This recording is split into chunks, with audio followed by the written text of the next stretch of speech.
आदाब, नमस्कार, सत श्री अकाल। मैं हूं सहल कुरैशी। केरल स्टोरी ये फिल्म, इसको लेकर कई दावे किए गए, लव जिहाद को लेकर कई दावे किए गए। फिल्म के जो डायरेक्टर प्रोड्यूसर सब थे, उन्होंने बाकायदा कोर्ट के अंदर हलफनामा देकर जो जो बातें कही कि नहीं 32,000 लड़कियों की स्टोरी नहीं है, ये सिर्फ 3 लड़कियों की स्टोरी है। और उसके बाद एक बार फिर से डायरेक्टर पलट गए अपनी बातों से। उन्होंने कहा कि नहीं नहीं, ये तो 23 या 27 लड़कियों की स्टोरी है। अब मुंबई के अंदर एक पूरी प्रेस कॉन्फ्रेंस की इस फिल्म के डायरेक्टर और प्रोड्यूसरों ने, और तकरीबन 23 से 27 लड़कियों को स्टेज पर लाकर बैठाया और ये दिखाया गया, उनसे कहलवाया गया। उन्होंने जो जो बातें किया, तमाम चीजें, ये लोगों के जहन में ये डाला गया कि इनके साथ में लव जिहाद हुआ है। लेकिन दिव्य भास्कर की एक रिपोर्टर केरल पहुंचती है और केरल के तिरुवनंतपुरम पहुंचती है और वहां पर यह जानने की कोशिश करती है कि लव जिहाद और ये तमाम चीजें जो केरल के बारे में बताया गया वो आखिर में है क्या। अब वहां पर जो जांच हुई वो बड़ी हैरान करने वाली जांच सामने आई और जितने दावे किए जा रहे हैं वो तमाम दावे झूठे, फरेब और मक्कारी साबित हुए, ऐसा लगता है। हम आपको विस्तार से बताएंगे इसके बारे में कि वो किन किन से मिली, कौन कौन लड़कियां थी जिन्होंने खुद को ये कहा कि हम पहले मुसलमान बन गई थी, अब हिंदू बन गई हैं। वो कौन सा आश्रम है आरएसएस से जुड़ा हुआ केरल में जो ये दावा कर रहा है कि 7,000 लड़कियों की हमने घर वापसी कराई है, उनका ब्रेन वॉश हो चुका था, हम उनको वापस से हिंदू हमने उन्हें बना दिया है। ये तमाम चीजों को हम आगे विस्तार से आपको बताएंगे। लेकिन उससे पहले अगर आपने हमारे चैनल को जरूर सब्सक्राइब कर लें और अगर आपने फेसबुक, ट्विटर और इंस्टाग्राम पर हमारे पेज को जरूर फॉलो कर लें। तो हम बात कर रहे हैं केरल स्टोरी के बाद उठे लव जिहाद के मुद्दे की। ये लव जिहाद का मुद्दा है क्या और ये कहां से शुरू हुआ और क्या क्या चीजें और क्या क्या दावे किए गए, और जो केरल स्टोरी की जो फिल्म आई केरल स्टोरी, उसकी हकीकत क्या है, वो हम आपको बताते हैं। कि ये तमाम सवालों के जवाब लेने के लिए दिव्य भास्कर की एक रिपोर्टर केरल के तिरुवनंतपुरम पहुंची और उसके बाद वहां से 40 किलोमीटर दूर बालारामपुरम गांव है, वो वहां पर गई और यहां है विजनना भारती केंद्र। ये विजनना भारती केंद्र है और यही जो आश्रम है ये चला रहे हैं आचार्य KR मनोज। और इनका दावा है कि उनके आश्रम में 7,000 लड़कियां हैं जिनका ब्रेन वॉश किया गया था, जिनकी उन्होंने घर वापसी करवाई है। अब भास्कर की रिपोर्टर ने यहां पर कुछ लड़कियों से बातचीत करना शुरू किया। इसी आश्रम में 3 से 4 लड़कियों से मुलाकात की और ये 4 लड़कियां थी अनध्या, श्रुति, अधीरा और अमृता। ये 4 लड़कियों से भास्कर की रिपोर्टर ने बातचीत की। इन सभी के पास अपनी अपनी कहानियां तो है, लेकिन अपनी कहानियों को सच साबित करने के लिए कोई सबूत नहीं है। इन चारों लड़कियों के पास में ना कोई कागजात है, ना कोई शिकायत या FIR की कॉपी है, ना इनका धर्म किसने बदलवाया उसका नाम इन्हें नहीं पता, इनका ब्रेन वॉश किसने किया उसका नाम इन्हें नहीं पता। यह बड़ी हैरान करने वाली बातें हैं। आप सोचिए कि किस तरीके से झूठ, मक्कारी, फरेब, ये तमाम चीजें करके सिर्फ और सिर्फ मुसलमानों को बदनाम करने के लिए तमाम मनगढ़ंत स्टोरी की गई। ये सवाल उठने लगे हैं क्योंकि हम आपको जो बता रहे हैं आज, ये ओरिजिनल स्टोरी केरल की, कि भास्कर की रिपोर्टर ने खुद ने जाके ये रिपोर्टिंग की। आप स्क्रीनशॉट में भी तमाम चीजों को देख रहे हैं कि अगर कोई लड़की ये आरोप लगाती कि हमारे साथ में ये हुआ वो हुआ, तो उनके पास में शिकायत की कॉपी होनी चाहिए, उनके पास में सबूत होने चाहिए। और अगर कोई मुसलमान लड़की या हिंदू लड़की का कोई धर्म परिवर्तन करवाता है तो वो लड़की तो बिल्कुल जिंदगी भर उस नाम को याद रखेगी कि भाई किसने मुझे ब्रेन वॉश किया था, या किसने मुझे इस्लाम में कौन मुझे लेकर आया था, या हिंदू धर्म में मुझे कौन लेकर आया था। कोई भी लड़की, ये बात तो हमेशा उसको नाम याद रहेगा। लेकिन इन लड़कियों को वो नाम ही नहीं पता। और जब इन लड़कियों से पूछा गया कि चलिए आपके माता पिता से हमारी मुलाकात करवाइए, तो उसके लिए भी उन्होंने इनकार कर दिया। और ये चारों लड़कियां इसी आश्रम के अंदर ही कार्यरत हैं, इसी आश्रम में ही सोशल मीडिया का काम संभाल रही हैं। अब वो सोशल मीडिया पे आजकल क्या चल रहा है वो हम सभी को नजर भी आ रहा है, हम सभी बहुत अच्छे तरीके से समझ भी रहे हैं इन चीजों को। बहरहाल सरकारी आंकड़ों के मुताबिक अगर बात करें तो केरल की सिर्फ एक लड़की जिसका नाम निमिषा है, उसने धर्म परिवर्तन किया और वो ISIS में चली गई और फिलहाल वो अफगानिस्तान की एक जेल के अंदर बंद है। ये दावा किया, सरकारी आंकड़े ये बताते हैं। सच्चाई क्या है, कैसी है, उसके बारे में हम भी कुछ नहीं कह सकते। लेकिन जब दिव्य भास्कर की रिपोर्टर यहां पर पहुंची और सबसे पहले उसने बातचीत की अनध्या जय गोपाल से। अनद्या ने अपना नाम आइमा अमीरा रख लिया था और अनद्या कहती है कि वो जाकिर नाइक की वीडियो देखकर काफी प्रभावित हुई थी। अब यहां सवाल ये उठता है कि जो केरल स्टोरी आई, लव जिहाद का जो मामले उठे, तो क्या उससे पहले जानबूझकर जाकिर नाइक को टारगेट किया गया था या क्या मामला है? क्योंकि कोर्ट में मामला है, इसलिए हम ज्यादा टिप्पणी नहीं कर सकते, लेकिन ये सवाल उठना लाजमी है। तो ये किनका कहना है कि मैं जाकिर नाइक की वीडियो देखकर मैं प्रभावित हुई थी इस्लाम से और इसलिए मैंने इस्लाम धर्म अपनाया। और उसके साथ में उसने कुछ और बातें भी कही दोस्तों। उसने कहा कि 2020 में कोरिकोटा के तरबियतुल इस्लाम सेंटर पर मैंने फोन किया और मैंने कहा कि मुझे जो बाज़ाब्ता तौर पर, कानूनी तौर पर अब मुझे अपना इस्लाम धर्म अपनाना है। तो सेंटर से मुझे कहा गया कि अभी कोविड का टाइम चल रहा है, इसलिए अभी सेंटर बंद है। यह दावा किया है अनद्या जयगोपाल ने। अब उसके बाद में उन्होंने ये कहा कि उसके बाद मैं घर आ गई और मेरे घर वालों ने कुछ आरएसएस के लोगों को बताया, आरएसएस के लोग मुझसे बातचीत करने आए और उसके बाद में वो मुझे आश्रम में ले गए और आश्रम में उन लोगों ने मेरी मुलाकात करवाई आचार्य के मनोज के साथ में और फिर उसके बाद में मैं इसी आश्रम में हूं और मैंने इस्लाम धर्म छोड़ दिया है। यह दावा है अनद्या का। अब अनद्या ने जो बातें कही वो सवाल उठना लाजमी है। अनद्या ने कहा कि जब मैं स्कूल कॉलेज में पढ़ा करती थी तो लोग मुझे पूछते थे कि तुम राम की पूजा करती हो तो क्या कृष्ण भगवान बुरा नहीं मान जाएंगे? तुम अगर कृष्ण भगवान की पूजा करती हो तो क्या राम भगवान आपका बुरा नहीं मान जाएंगे? इस तरह की बातें उसने बताया कि मुझे कॉलेज में लोग पूछा करते थे और इसलिए फिर मेरे जहन में सवाल उठने लगे और फिर मैं इस्लाम को मैंने पढ़ना शुरू किया और तमाम चीजें उसने दावा किया। अब ये जो सवाल उठना, इसमें लव जिहाद कहां से आ गया? किसी की भी मर्जी है, कोई भी किसी भी मजहब के बारे में अगर किसी को सवाल उठते हैं तो वो जाकर उस धर्म के लोगों से बात करेगा। और बहुत बेहतरीन एक अच्छा प्रोग्राम मस्जिद वन मूवमेंट इस वक्त चल रहा है। किसी को भी इस्लाम से जुड़े हुए कुछ भी सवाल करने हैं, जाइए, मस्जिदें आपके लिए खुली, आप किसी भी धर्म के हैं। कई बार ये होता है कि मुसलमान भी है तो उनको पता नहीं होता इस्लाम के बारे में कई चीजें, वो भी जाते हैं मस्जिद वन मूवमेंट में और जाकर सवाल करते हैं उलेमा से और जो भी लोग वहां से होते हैं जो जानकार होते हैं इस्लाम के, तो वो तो सभी के लिए खुला है ना मस्जिद वन मूवमेंट। आप जाइए मस्जिद वन मूवमेंट में, आप जाकर सवाल करिए।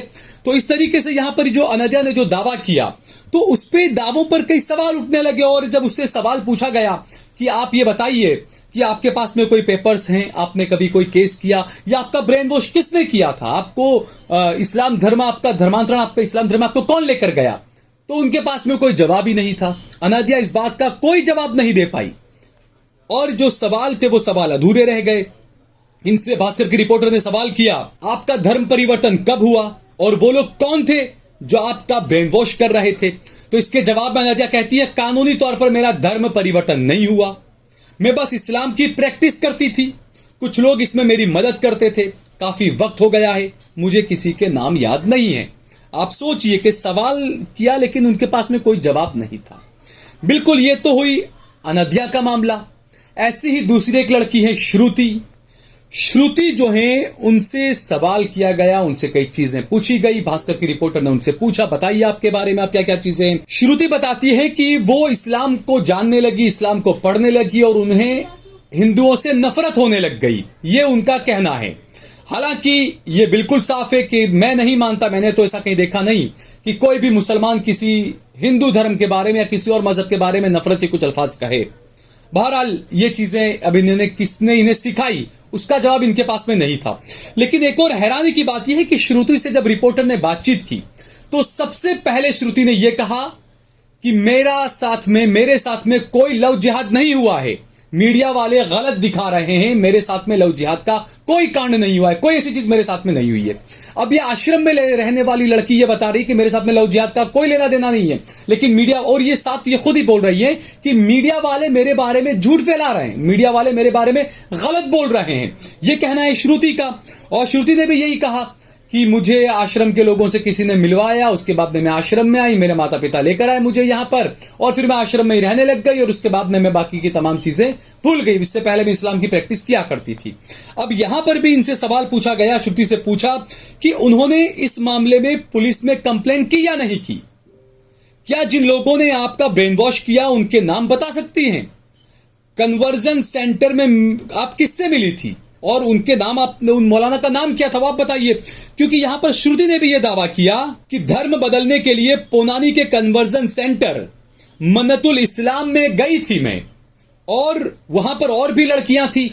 अब वहां से ये कैसे आई और कैसे वापस इस आश्रम में पहुंच गई वो ये कुछ बताती नहीं, इनके पास में कुछ प्रूफ ही नहीं है। और हैरानी की बात है, आप सोचिए कि वो बता रही है कि मैं मन्नतुल इस्लाम कन्वर्जन सेंटर में गई थी, वहां मैंने ट्रेनिंग ली, इस्लाम की तमाम चीजें वो बता रही है, लेकिन वहां किससे मिली थी, वहां इन्हें ट्रेनिंग कौन देता था। अब आप सोचिए कि आपकी जिंदगी में आप स्कूल से लेकर आज तक जहां पढ़े होंगे, आपको अपनी फर्स्ट क्लास में जो पहले स्टैंडर्ड में आप पढ़ते हैं, तो वहां पर आपके जो टीचर होते हैं उनके भी नाम आपको पता होते हैं, आपको याद होते हैं। तो ये तो अभी 5-10 साल की बात है और इन्हें याद ही नहीं है किसी के नाम। आप सोचिए कितनी हैरानी की बात है ये। और जब इतना सब इनके साथ में हुआ तो इन्होंने क्या पुलिस कंप्लेन नहीं की, इनके परिवार वालों ने? ये भी सवाल है। आप देखिए, कहीं कोई डाटा नहीं, कहीं कोई सबूत नहीं।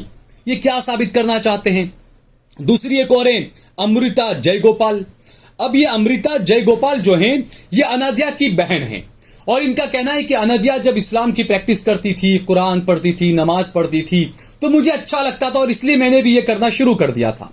और कुछ मेरे दोस्त वगैरह थे वो मुझे इसमें मदद किया करते थे। तो यहां पर भी कोई लव जिहाद की बात नहीं आती है। यहां पर भी इन्होंने जो दावे किए, और जब इनसे पूछा गया, अमृता से भी हमने लोगों के नाम पूछे कि बताइए कौन लोग थे जो आपकी मदद करते थे, बताइए कौन लोग थे जो आपका ब्रेन वॉश करते थे, तो इसमें उन्होंने भी मना कर दिया। अमृता ने कहा कि मुझे कुछ भी याद नहीं है और इस कहानी से जुड़ा हुआ कोई भी हवाला उन्होंने नहीं दिया, पुलिस कंप्लेन भी उन्होंने नहीं की, और कहती है कि मुझे कुछ याद ही नहीं है। तो ऐसा कैसे हो सकता है? आप खुद सोचिए इन बातों को। दूसरा, इसके अंदर एक और नाम है अथीरा। अब अथीरा 27 साल की है और इनके बारे में भी कहा गया, ये कहती हैं कि मेरे ज्यादातर दोस्त मुस्लिम थे, वो मुझे इस्लाम के बारे में बताते थे, मुझे हिंदू धर्म के बारे में ज्यादा पता नहीं था। मैं जानना चाहती थी कि असल में सच क्या है। 10 जुलाई 2017 को मैं 32 पन्ने का लेटर छोड़कर घर से निकल गई थी और उसके बाद में मेरे माता पिता ने कोर्ट का दरवाजा खटखटाया। मैं कोर्ट में हाजिर हुई। कोर्ट ने मुझे कहा कि आप इस्लाम धर्म अपनाना चाहती हैं तो अपनाइए, आप घर पर रहकर ही अपनाइए, आप घर क्यों छोड़ रही हैं। और उसके बाद में मैं घर वापस आ गई और उसके बाद में माता पिता मुझे आश्रम में ले गए, उसी आरएसएस का जो आश्रम है जिनके नाम बार बार यहां पर बताया जा रहा है, आचार्य KR मनोज, उनके पास ले गए और वहां पर अब मैं आश्रम में ही हूं। अब जब उन्हें भी सवाल पूछा गया कि आप बताइए कि ये केस तो काफी चर्चा में रहा, कोर्ट में भी आप गई, कोर्ट ने आपको ये कहा कि आपको इस्लाम की ही प्रैक्टिस करनी है तो आप घर में रहकर भी कर सकती हैं, आपको किसी संस्था में या किसी मुसलमानों के उसमें जाने की क्या जरूरत है। उसके बाद वो घर पर आ गई। लेकिन इस मामले के अंदर भी उनके पास में कोई मामला दर्ज या केस वेस का कोई प्रूफ नहीं है। किन लोगों ने उनका ब्रेन वॉश किया, वो सेंटर में किन लोगों से मिली, कोई इसके बारे में इनको जानकारी नहीं है। इसके अलावा अब सवाल ये उठता है कि ये जो कन्वर्जन सेंटर है इसकी हकीकत क्या है। जब दिव्य भास्कर की रिपोर्टर पहुंची, अनाद्या, अथीरा और श्रुति, जो उन्होंने बातें बताई, और इन दोनों का कहना है कि यहां इन्हें इस्लाम की ट्रेनिंग मिली। इन लड़कियों ने जो कहा, जिन संस्थाओं के नाम बताए कि यहां पर हमें इस्लाम की ट्रेनिंग मिलती और उसके बाद हम मुसलमान बन जाती। तो दिव्य भास्कर की जो रिपोर्टर है उसने इस ट्रेनिंग सेंटर में भी जाकर छानबीन करने की कोशिश की। छानबीन के लिए ये रिपोर्टर सबसे पहले तिरुवनंतपुरम से करीब 400 किलोमीटर दूर मलप्पुरम के पोनानी में पहुंची और यहां मन्नतुल इस्लाम सभा एक ट्रस्ट है, ये वहां पर सेंटर में रिसेप्शन पर गई, वहां पर बातचीत की और उनकी मुलाकात वहां पर सेंटर के जनरल सेक्रेटरी समद और सेक्रेटरी सलीम से हुई। अब मुझे देखते ही सलीम कहने लगे कि यहां तो मीडिया वाले आते ही नहीं हैं, आप यहां कैसे आ गई। मैंने धर्म परिवर्तन के आरोपों से जुड़ा सवाल किया तो वो बोले, आप श्रुति की बात तो नहीं कर रहे हैं। और उसके बाद में वहां बैठे हुए लोग हंसने लग गए और फिर वो कहते हैं, हमने श्रुति का ये तमाम नाटक कई दिनों से टीवी पर देखा है, श्रुति इस सेंटर में कभी भी आई ही नहीं है। सलीम बताते हैं, ये कोई कन्वर्जन सेंटर नहीं है, यहां लोग मर्जी से पढ़ने आते हैं, कोई लड़की आती है तो हम उसकी जानकारी पुलिस को देते हैं, उसके बाद ही सेंटर में दाखिला होता है। हमारे पास आने वाले हर व्यक्ति का डाटा मौजूद है, आप पुलिस से भी पूछ सकते हैं। सेंटर में 2 महीने की ट्रेनिंग के दौरान नमाज, रोजा और कुरान पढ़ना सिखाया जाता है। इसमें गलत क्या है? ऐसे बहुत सेंटर हैं, आप जाइए वहां आप सीख सकते हैं। तो इसमें गलत किया है? और यहां पर दावा कर रहे हैं कि जो भी लड़की ऐसी आती है उसका डाटा वो पुलिस में देते हैं। उसके बाद में जो भास्कर की रिपोर्टर है वो बाद में पुलिस स्टेशन भी पहुंच जाती है और पुलिस स्टेशन में वहां पर पुलिस वालों से बात करती है। पोनानी पुलिस स्टेशन के SHO विनोद उनसे मिलते हैं, उनसे लव जिहाद और कन्वर्जन पर सवाल किया तो वो बोलते हैं मन्नतुल इस्लाम कन्वर्जन सेंटर में जबरन धर्मांतरण नहीं होता है। ये पुलिस अधिकारी कह रहे हैं। हमारे पास तो अब तक ऐसा कोई केस नहीं आया। यहां ज्यादातर धर्मांतरण उन्हीं लड़कियों के होते हैं जो लव मैरिज करके आती हैं। मीडिया की भाषा में आजकल इसे लव जिहाद कहा जाता है। यह कहना है वहां के पुलिस अधिकारी का। यहां से वो मलकपुरम के एक और सेंटर जाती है जिसका नाम है मरकजुल हिदाया, जहां पर हिदायत दी जाए। तो यहां पर भी सीधी बात है, आपको अगर जैसा मैंने बताया कि जरूरी नहीं है कि हिंदू ही जाएं, जो मुसलमान जिन्हें इस्लाम के बारे में ज्यादा जानकारी नहीं है वो भी ऐसे मरकज में जाकर, ऐसे सेंटर्स पर जाकर इस्लाम की जानकारी ले सकते हैं। सभी के लिए सेंटर खुले होते हैं, कोई भी जाकर जानकारी ले सकता है। बहरहाल वो वहां पहुंची, जंगल में ये सेंटर बना हुआ था। यहां मौजूद लोगों ने कैमरे पर बात तो नहीं की, कहने लगे कि ये कोई कन्वर्जन सेंटर नहीं है। यहां 2 महीने के कोर्स में बच्चों को इस्लाम की शिक्षा दी जाती है। लड़के लड़कियों के लिए हॉस्टल बने हैं।